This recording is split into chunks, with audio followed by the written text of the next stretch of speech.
Hello guys, assalamu alaikum warahmatullahi ta'ala wabarakatuh. So yau insha Allah bidiyon mu shi bidiyo ne akan kamfanin JAA Lifestyle ga duk wanda ya register da ni da ke da ku. Duk wanda ya register kamfanin JAA Lifestyle, kamfani sun ce za a fara program 29 ga watan nan da muke Disamba. Ga duk wanda ya register za a fara aiki ran 29 ga watan nan na Disamba.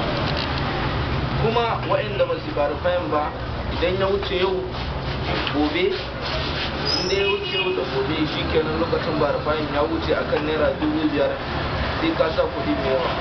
Shi sa ga duk wanda bai ba zai iya zuwa ya hanzarta ya yi yau ko gobe ya je verify. Kamfani sun ce za a fara aiki 29 ga watan Disamba. 29 ga watan Disamba za a fara aiki.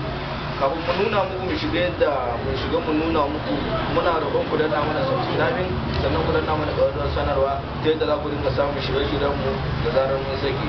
Mun gode. Assalamu alaikum wa rahmatullahi ta'ala wa barakatuh.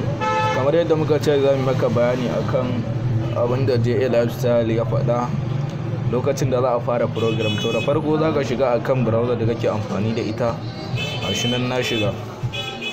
Wannan shine account dina na JAA Lifestyle, sai na danna akai.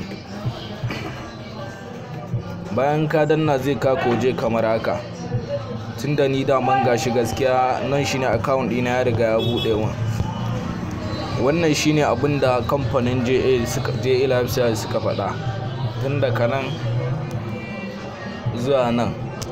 A nan gashi abinda suka faɗa kamfanin JAA Lifestyle. Nan gashi abinda JAA suka faɗa. As a result, the mother of all confirming will be active until Tuesday 29 December UK time.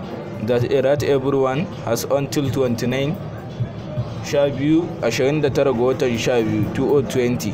Za a fara program ranar 29 ga watan 12 2020 washe garin shiga sabuwar shekara. Abinda kamfanin JAA Lifestyle suka faɗa kenan lokacin da za a fara program. Assalamu alaikum. To dan uwa ko kuma in ce yar uwa ya danganta da wake kallo da sauraro a daidai wannan lokaci. Wannan shine bidiyon mu akan JAA Lifestyle akan lokacin da za a fara program. Kafin mu rufe bidiyon muna roƙon ku danna can mai suna kasuwancin yanar gizo subscribing, sannan ku danna mana ƙararrawar sanarwa ta yadda za ku dinga samun bidiyon mu da zarar mun saki. Mun gode.